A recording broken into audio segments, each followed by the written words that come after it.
Bu derste 8. derste matematik 13. fen. Bazı örneklerimiz var ve çok önemli bir örnekler var. Örnek 4. Örnek sayfa 67. Limit yaklaşır 3. Limit yaklaşır 3'e. X artı 6 eksi 3. Bakın yani eğer celse her eksi yerine 3 kullansak sonra ne çıkar? Sonra 0 böyle 0 çıkar. Şimdi bakmanın kısa yolumuz da var. Çözüm yolu da var. Bunu yaptık. Eşliğine çarpıyorlar. Burada gerek yok. Yukarıda. Yukarıda limit x yaklaşır 3. Bakın. X artı 6 eksi 3 çarpı aynı yukarıya çarpı ederek x artı 6 artı 3. Bunun tersini yazarız. Yukarıda ne yazdık? Aşağıda aynı. X artı 6 artı 3. Yani bunun ilacı, buna benzeyen sorular bu şekilde çözülür. Buna benzeyen sorular bu şekilde çözülür. Eşittir. Limit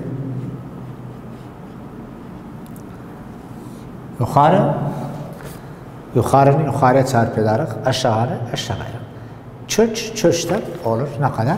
X artı 6 eksi 9. Bakın.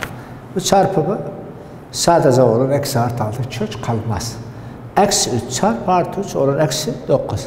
Aşağı x eksi 3. Bakın. X artı 6 artı 3. Bu da bu şekilde. Şimdi sadeleşme var. Ne kaldı burada? Yukarıda limit 3. Bak 6 da eksi 9 olur eksi 3. Yani yukarıda ne kaldı? Eksi 3'ümüz de var aşağıda. Bunu da öz işimi yazarız. X artı 6 artı 3. Ve bununla sadeleşir. Özellikle aynı eksi yerine 3 kullanmak olur. Bir böyle 3 artı 6 artı 3 eşittir. B eder 9. 9'un çözü eder 3. 3 artı 3 eder 6. Yani sorunun cevabı işlem yoluyla, çözüm yoluyla bu şekilde çıkabilir böyle 6. Aynı soru kısa yoldan olur. Bu sorular olur. Buna benzeyen soru olur. Ama eksi diyoruz. Kare olsa olmaz. Kısa yol.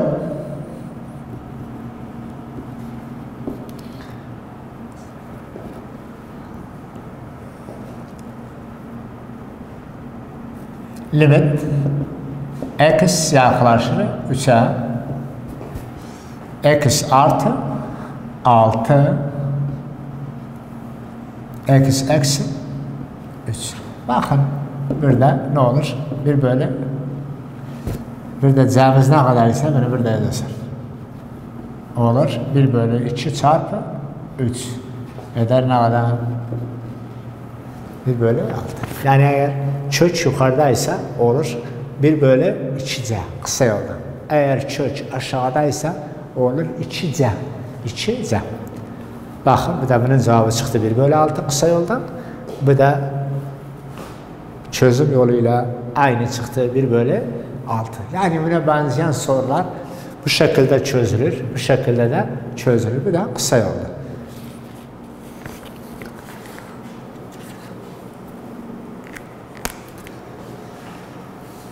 Şimdi de geldik örnekler var. Önemli örnekler.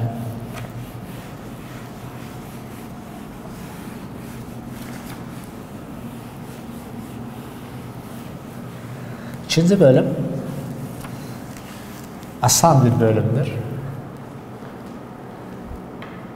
Bakın.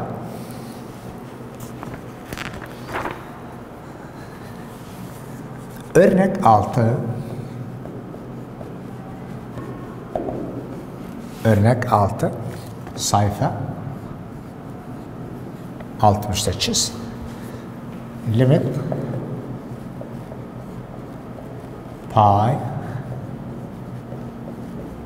Bakın bunlar asantı. Her eksi yerine ne kullandık? Pay kullandık. Olur ne kadar? Pay, cosine pay. Eder pay. Cosine pay eder ne kadar? Eksi 1. O zaman sonucu ne olur? Eksi pay olur. Sonucu ne olur? Eksi pay.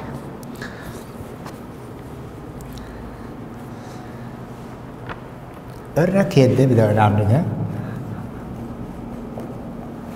Örnek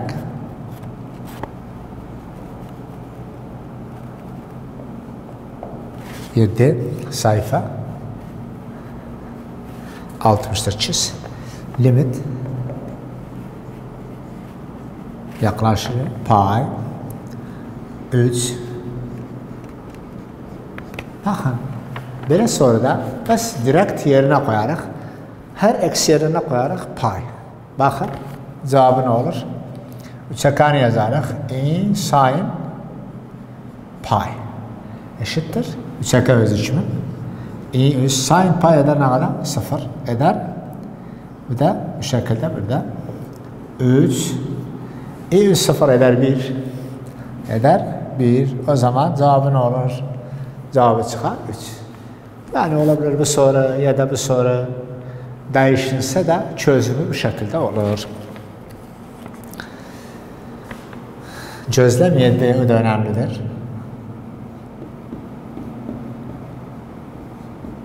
Gözlem 7 sayfa 69 bir limit 0 0'a ne kadar? 3 lin artı 1. Bakın burada her eksi yerine kullandık. 0 kullanak. Bakın cevabı ne olur?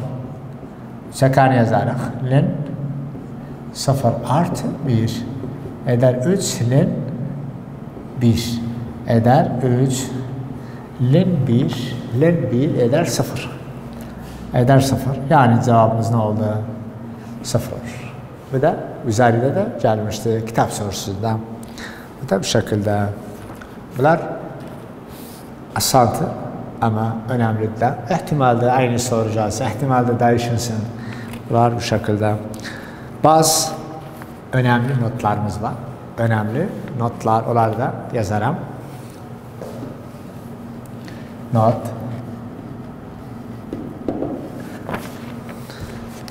Bakın notlar. Birinci limit x yaklaşır 0'a sin böyle x eşittir 1'e. Bunlar hem nottur hem de kuraldır hem de örnektir. Hem de örnektir. Gelmişti de aynı şey. Yani ihtimalle böyle yaklaşır 0'a ya yaklaşır paya ya pay bölü 2'ye onda farklı olur. Bunlar not, sabit. X yaklaştı 0'a sin x bölü x eder 1. İkinci notumuz limit x 1 eksi cosine x bölü x. Bakın sabittir. 1 eksi cosine x bölü x. X yaklaştı 0'a cevabı 0 olur. Bunun cevabı ne olur? Ve 0. Üçüncü not limit x yaklaşır 0'a tan x bakın tan böyle x eşittir 1. Dördüncü limit 0. Kosin böyle x. Bakın. Kosin x. Kosin x böyle x. X yaklaşsa 0'a bu vücudu yok. Yani yok. Bu da yoktur. Bunlar da çok önemlidir. Bunlar önemli bir mevzular. Bu da. Şimdi geldik başka şeylere.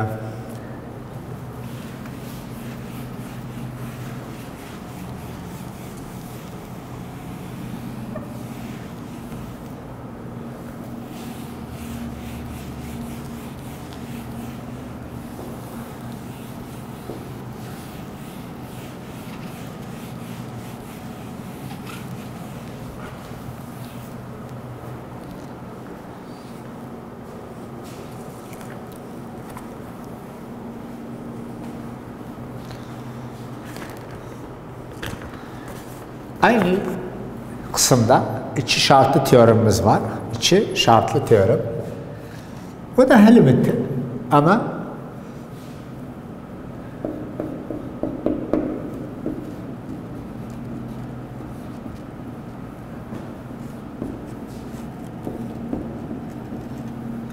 iki şartlı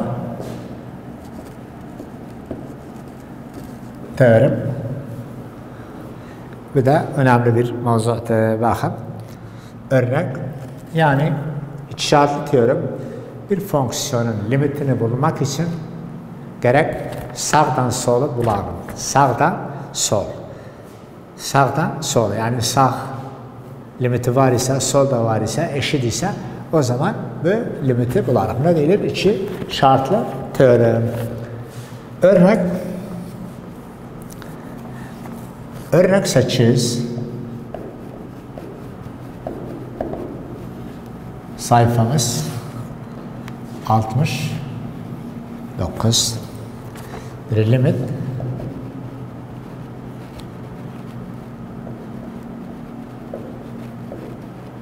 bir böyle x. Bakın x kosin x yani bunun cevabını bul. Eğer bunu çözsek çözme yoluyla bu şekilde olur. Kosin bir böyle x çıktı eşittir birden büyüktür eşittir eksi birden. Her zaman kosinimiz olsa ya da sinimiz olsa bu şekilde çözülür. Bu şekilde çözülür. Her zaman kosin ya da sin birden küçük, eksi birden büyüktür. Bu ne yazar? Bu neye çarpı olup? Eksi. Neye çarpı olup? Eksi. Bakın. Bu çarpı olup eksi. Bu da çarpı olup eksi. Bu da çarpı olup eksi. Bakın. Yani her üçünü çarpı ettik eksi. O da buna benzeri bak. Ne kalıp? Limitlerini aldık. Her üst tarafın limitini aldık. Bu da olur. Burada limit x yaklaşır sıfıra. Bu olur. Her yarıştık. Bunun da limitini al. Kosin x kosin bir bölü x. Bu da limit x yaklaşır sıfıra olur. X. Bakın. Bunun şartlı teorem bir de anlamı. Anlamı bir de. Biz istedik bunun limitini tapalım. Bunun limiti zordur. Bizimle bulunmaz. Ama şartlı teoremle bulunur. Bunun limitini bularıq. Bunun da limitini bularıq. Bunlar gerek eşit çıksın. Eşit olduğu zaman yani eder bunun limiti. İyiydi. Bir sıfır bırak onlar ne olur? Sıfır. Olur limit. X yaklaşır sıfıra. X kosin bir bölü x çıktı eşit üçümden sıfırdan. Bakın bunun limiti sağ tarafı sıfırda, sol tarafı da sıfırda. O zaman bunun limiti ne olur? Sıfır olur. O zaman bakın ne yazarım burada? Limit x yaklaşır sıfıra. X kosin bir bölü x eşittir neye? Sıfır. Bakın ya da sıfır. Yani bunu istesen çözesen ve çözmek yoludur. Eder 0. Çözmeksiz de olur. Bunlar iki şartlı teoremden ve 0 çıkar. Yani eğer geldiyse bu soru olsa sayın aynı şekil. Her yerde kosayin var, yazarıq sayın aynı cevapta çıkar. Aynı cevabı olur 0. Bu da iki şartlı teoremin anlamı bu şekilde. İki şartlı teoremin anlamı bu şekilde.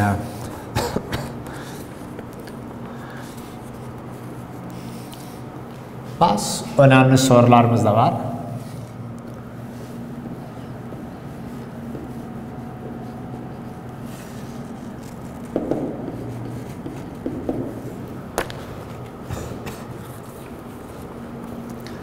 Bakın, sonra 19, sonra 19 sayfa 71. Ne istiyor bizden? Limit 0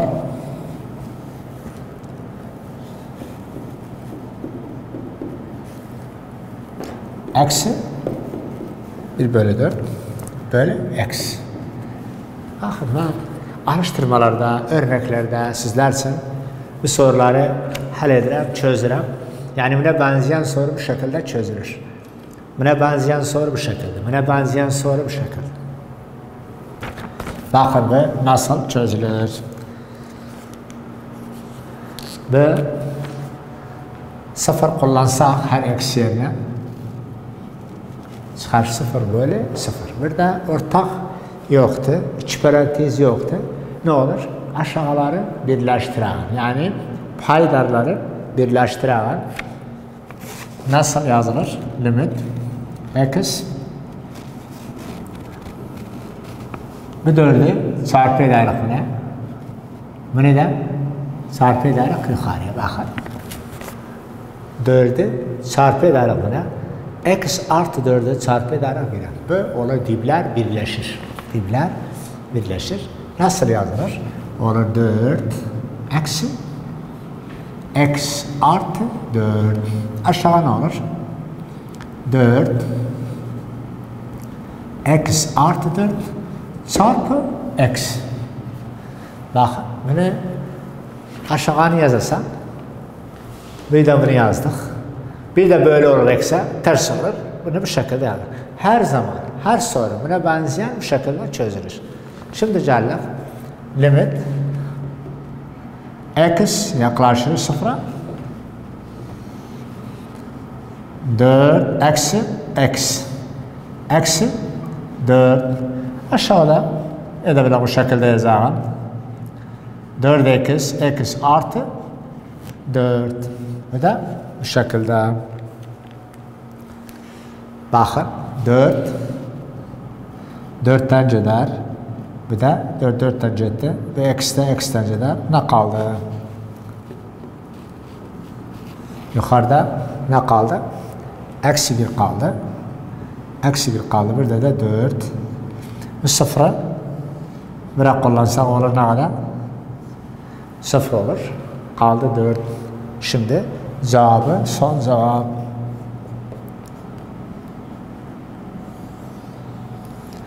Yani bu sorunun cevabı ne oldu? Eksi 1 bölü 16. Her soru buna benzeyen kesirli fonksiyonlar bu şekilde, buna benzeyen sorular bu şekilde çözülür.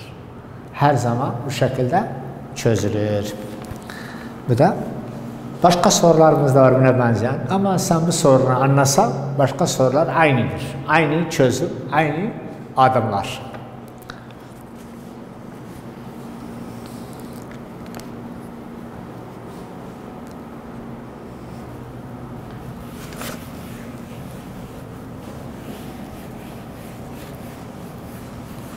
Bizim ikinci bölüm hepsi limittir. Yani aynı birbirine benziyor. Anlamak önemlidir.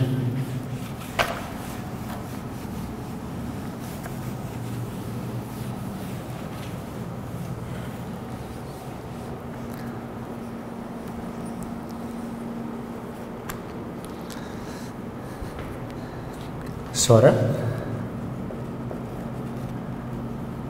Bakın bu soruları sizler için çözürəm. Siz de bir faydalanarsınız. Başka sorular nasıl çözülümüne benzeyen de soru. Ne yazdım? Limit x yaklaşır sıfıra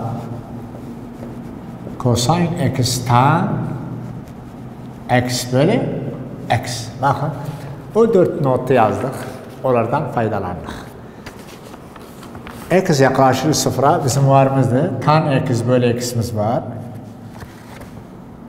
Limit x yaklaşır sıfıra cosine x çarpı tan böyle x. Bakın bu şekilde olur. Bu şekilde yazdık. Tanla x ekranı beraber yazdık. Cosine de sadece yalnız yazdık. Bu da olur. Böyle yazabilirim. X yaklaşır sıfıra cosine x çarpı limit yaklaşır sıfıra tan böyle x. Bakın. Bu soruna tabi faydalanalım başka sorular. Her zaman bunu gördüğümüz böyle bunun böylesine böyle kural yardımcı düşer. Ya da sin x bölü x kural yardımcı düşer. Bunlar bu şekilde çözülür. Şimdi geldik cosine sıfırı yerine koyarak olur. Cosine sıfır çarpına kadar bu kural yazdık. Eşittir ne? 1. Onun için böyle yazdık. Hatta tan x bölü x'ten faydalanalım. Faydalandık çıkar 1. Bu da oldu 1. O zaman eşittir. Cosine sıfır eder 1. Yani bunun cevabı ne olur? Bu sorunun cevabı çıkar 1. Bu da önemli bir sorudur.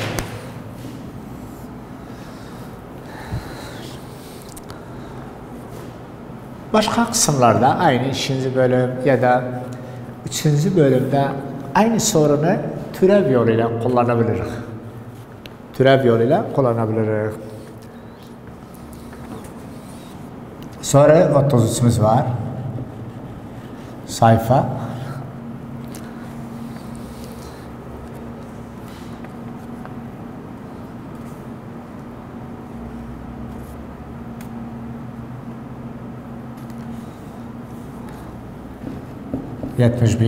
Bakın. Limit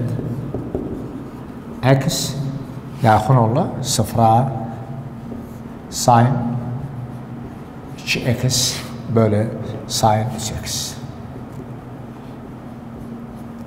Bakın bu da kural yoluyla olur. Biz okuduk. Sin x bölü x. Bu da yukarıda sin var, aşağıda da sin var. Bakın bir neçə yollar olur bu. Kısa yolumuz da var. Çözüm yolumuz da var. Ve nasıl çözülür?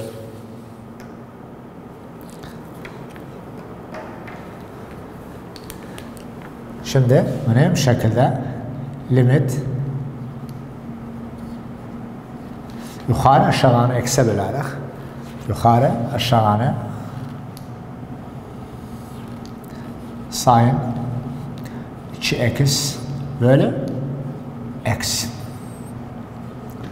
sin 3x böyle x. Bakın sin x böyle yaptık. Bu sorular bu şekilde de çözülür.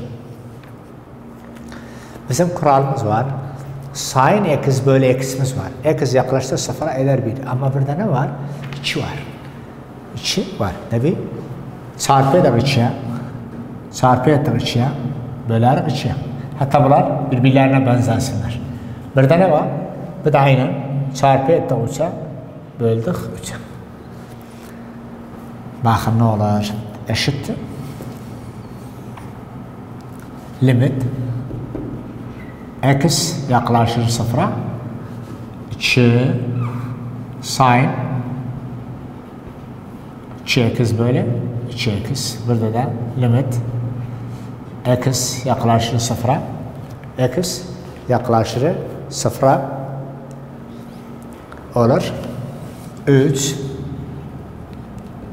sin 3x bölü 3 x eşittir. Şimdi dikkat verin. Bunu nasıl böyle yaptık? Hatta bu olsun. Limit yaklaştı. 0 b eder 1. Kim kalır 2? B eder 1. Kim kalır 2? Bu olur. B eder 1. Bu da eder 1. O zaman cevabımız ne olur? 2 bölü 3 olur. Bunun cevabı ne olur? 2 bölü 3 olur. Kısa cevabımız da var. Her zaman bunu gördüğümüz böyle x yaklaştı 0'a diyesen cevabı kısa cevap 2 bölü 3 olur. 2 bölü 3 olur. Bu da önemlidir. Sadece bir sorumuz kalmış. Bir de